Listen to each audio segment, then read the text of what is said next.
tous voyageaient par la pensée, dans la magie des étoiles. Ils traversaient des terres, des galaxies entières. Ils voyageaient par la pensée, sans bruit, sans lumière, en harmonie, un peu plus qu'un beau son, comme une vibration qui nous prend et que l'on sent au plus profond de soi.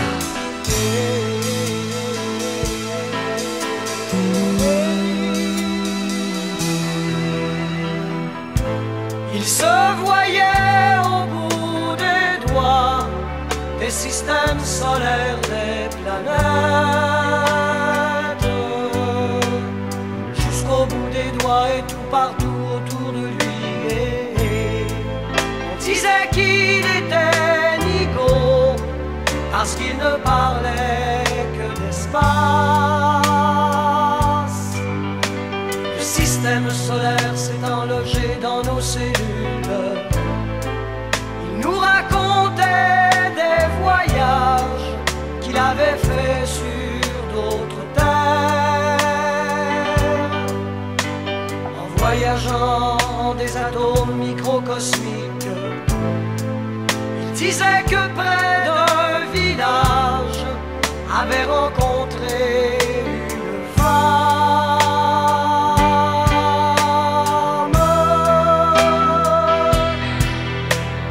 qui habitait une planète sur une molécule d'une cellule du bout de son doigt.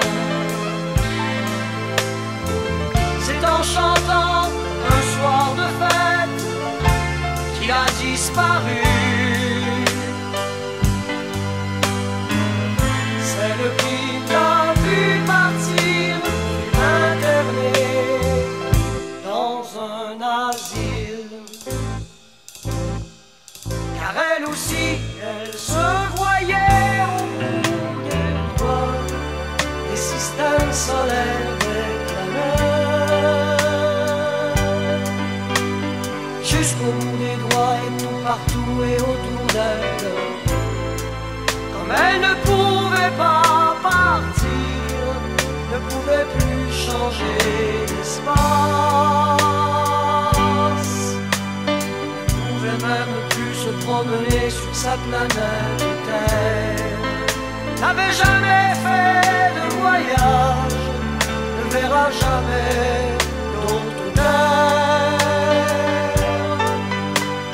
Avec son corps et ses atomes microcosmiques, et si elle est dans un asile, c'est peut-être qu'il est difficile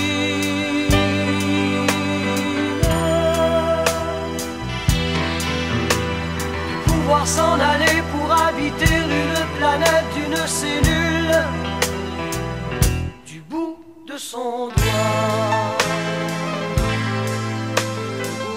C'est en criant un soir d'orage, reviens me chercher. Ici c'est trop difficile, je ne peux pas partir. Mais vous ne pouvez-vous vous voir au bout des doigts des systèmes solaires, des planètes, jusqu'au bout des doigts et tout partout autour de vous.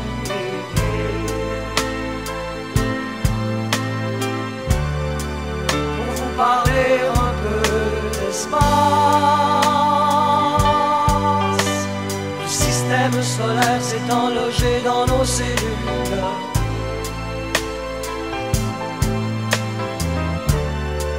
Pour vous parler un